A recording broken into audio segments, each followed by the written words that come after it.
I want to solve the problem of overcomplicated news because it's been so difficult to understand the news recently. Since we were last on air, there's been the issue of GameStop, which is something to do with short selling on a place that was barely selling enough stuff, and then they sold more and it made the short sellers a problem, and I don't know what's going on with that. And then there was also the news story about the EU and the argument with AstraZeneca and something to do with supplies to the UK triggering some sort of a Clause 16 thing which put a hard border somewhere. That news story was so complicated because it was basically about contract law and we weren't allowed to see the contracts. What? How are we going to know what's going on with anything?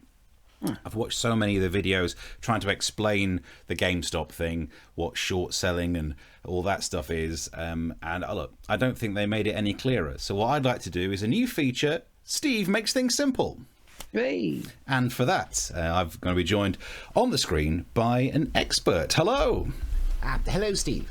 So can you explain the GameStop thing to us? So, do you have a pen?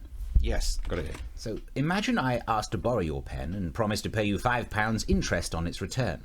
For a pen, you could buy one for less. It's only worth 20p. Okay, didn't know you have such cheap pens, but if I borrow your 20 pence pen and offer to pay you 10 pence on return. All right, you're the financial expert. Now, I take your pen and sell it. Wait. Don't worry, you will get it back. But I expect its value to drop. What, lower than 20p? You're having a go at me for using cheap pens. What's wrong with you? But when it does drop, I can buy the pen back, return it to you, pay the 10 pence interest, and I will have made, say, 3 pence. Seems like a lot of effort to earn 3p. Well, no, it scales. I mean, I'd be doing this with hundreds of pens. I ain't got that many pens. Yes, but in the GameStop case, then the hedge fund had borrowed the pen, sold the pen, and then members of the online forum Reddit bought lots of pens. Why? It's like an online message board. You don't need pens for online, idiots. But they bought the pens to increase the value of all pens. So this is worth more than 20 pence, so shut up about it being cheap.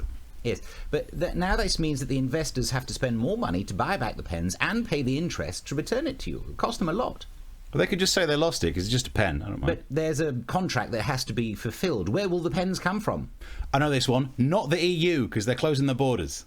No, the EU has nothing to do with it. That's what I keep saying, but they're still giving it all that, aren't they? There is no one related to the EU that has anything to do with our example. Then why is one of them called Marie Le Pen? Goodbye. Thank you very much for joining me, an expert.